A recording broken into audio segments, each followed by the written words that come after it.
Next, drying ulit. Yan. Then, okay na tayo sa upper extremity. Now, next, sa lower extremity naman, ganyan ulit. Ay, sorry. Lagay mo muna yung rubber sheet. Then, Sampa na lang po. ay! So, be careful baka silhouette.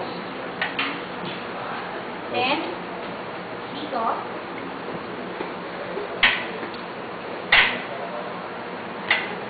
So, over pa rin.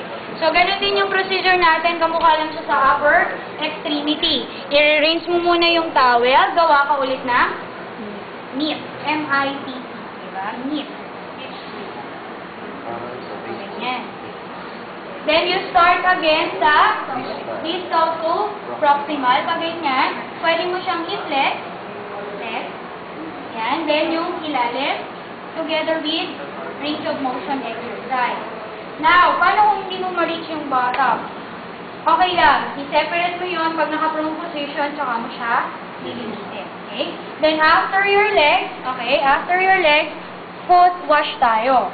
So, sa foot wash, paano? Ilalagay mo yung foot ng patient dito. Yan. Then, wetting, soaping. Yan. Dito medyo, ano lang kayo, huwag masyadong... Hindi. Huwag masyado kayong lagi doon, sigil doon sa baka. Kasi diba, malakas yung sensation natin. Diyan, baka matagdahan ka ng patient. So, to prevent that, dapat medyo nag-soap na yung hawak niya. Wetting, soaping. Okay, after soaping, lathering. After lathering, wooden stick. Okay, after yung wooden stick, brushing. Then, rinsing. After rinsing, drying tayo. Drying. Then, after drying, you put also lotion sa soap. Moisture. Ayan. Let's have ba? May food pa ba? Next, yan na. Ito yung pinaka-aantay mo. Yan. Perineal care. Paano ba peri care or genital? Init ng perineum. Yan. Ubad na siya. Hindi, meron tayong model. May lalagay sa'yo. May model tayo kaya. Saan niya, ma'am? Dali ka ako. Tuturo ko parehas. Huwag ka mag-alala. So, since lalaki yung model natin, start tayo sa lalaki. So, saan mo yan ilalagay? Ilalagay mo yan dito. Para makita namin. Kasi sa practical exam, kailangan makita namin yung pag-init. So, dyan, huwag dun mismo ha. Baka mag-alala ceremony. Okay, now. Dyan lang siya, di ba? Kuha ka ng... wear ka ng gloves. Okay, wear ka ng gloves. Then, kuha ka ng knit. Ayan, knit. Sa buong katawan. Lahat na to. Knit. Gawa ka ng knit. Ayan. Next. Eto hindi yan circumcised, no? Okay. Now, paano natin nililinis yung genitals ng lalaki? Saan ka mag-start? Is it on tinis ba or sa scrotum? Scrotum. Okay. Dapat alam mo yan. Saan? Anong pinaka malinis at madumi na part? Sa penis. The dirtiest is the scrotum. Why? Kasi malapit siya sa anus. Medyo abnormal yung anus.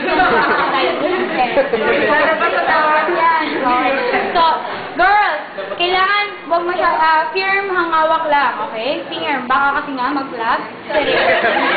So, hawakan siya dito. You start sa penis kasi ito yung pinaka-malinis. Compare sa dalawa, ito yung malinis.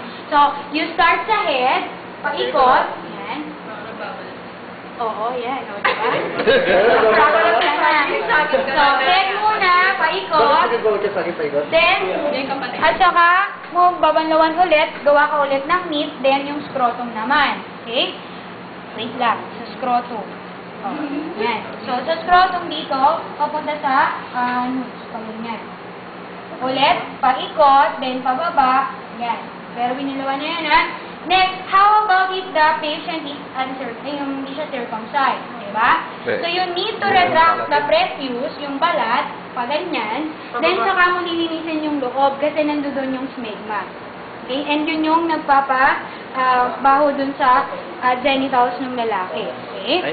Now, then, linisin natin ulit dun sa ating basin. Gawa ka ulit ng meat. Then, dito naman. Then, yung other half no meat. Okay, yan. Papunta sa nose. Okay? Okay na doon?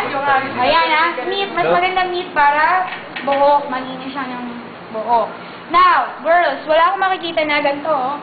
Yan, kinuha mo. Diba? Ano Wala yan? namang detachable Sa pininal, ma'am, ano? So, dapat nakalapag. Ma'am, ba't sa girls eh, ma'am? Sa girls ito? Or depende kung Depende kung ano yung mabalibag sa bed nyo. Girls, kung ano yung nabalibag, kahit babae yung Kahit patient babae. mo, yan yung Yan ang lilinisin lilinisin mo. Okay. Mo na lang, lalaki siya. Okay, oo, yan. Okay na? O, next. O, eto na. O, yan.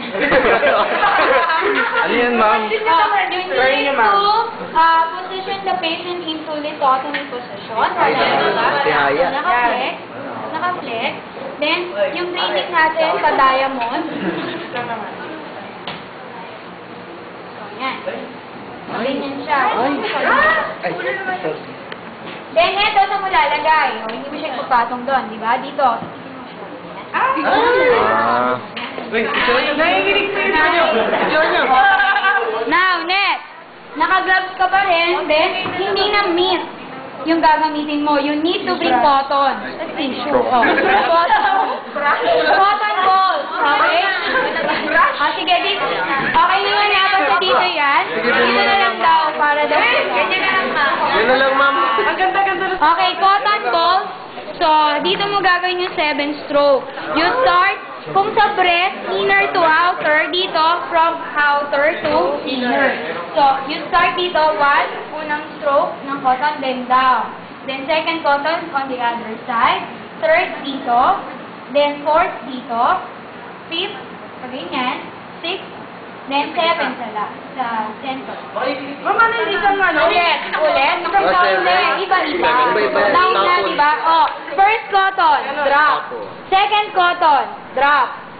Third cotton, drop. Fourth cotton. Fifth cotton. Sixth, then 7. Last. Okay? So, yan. How about paano mang pagkalimbawa, meron siyang menstruation. So, pag cotton, kahit nakailang pagkanansan, no, hindi mo siya mapipigilan. So, dapat, dito, ang gagamitin mo na is, kukuha ka, may commode, yung nasa ilalim niya, then, kuha ka ng water. Then, yun yung pang nilinis mo dun sa vagina. Okay? Wash it with water, Now, ma'am. class, optional din. Sometimes the patient has feminine wash. Yan. So, kung gusto niya gamitin yon, option niya yon, so pwede yun gawin. Okay? So, yan. Nakalapag lang ha. Hindi yan nadadetach. Kasi hindi pa nakakalapag. Ganun sila. O, yan. Next. Kung di ba ilalagay ko, kasi kunyari ilalagay mo doon, pwede sabihin sa inyo, lagay ko na dito. At least nalalagay mo. Paano po pamigay ng pH? pH? Ano lang din, imimix mo siya sa solution, then bubuhos mo siya. Bakit gagamit kayo? Sa partner ko ba? Okay, so yan. Okay na? Next.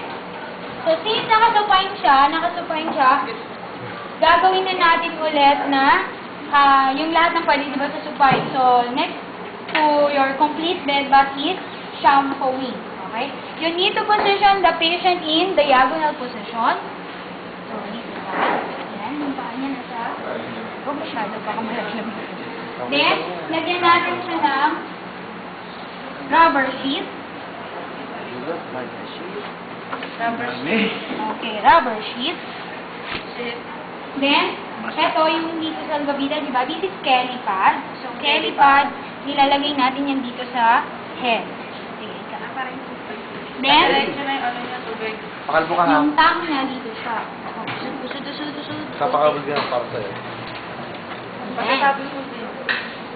Okay na. Then, yung isang towel na hindi mo pa nagagamit, i-roll mo siya ng pababa. So, ganyan. Then, lalagay mo siya sa neck. Papakalin. Sarap ng buhay. Then, yung other face towel mo, yung hindi mo pa nagagamit, baka yung pinang-genital mo, tapos lalagay mo siya. O, yan, diba? Hindi. So, So, yung other towel, yung isa, yun yung i-cover mo. I-wet mo siya, then cover that.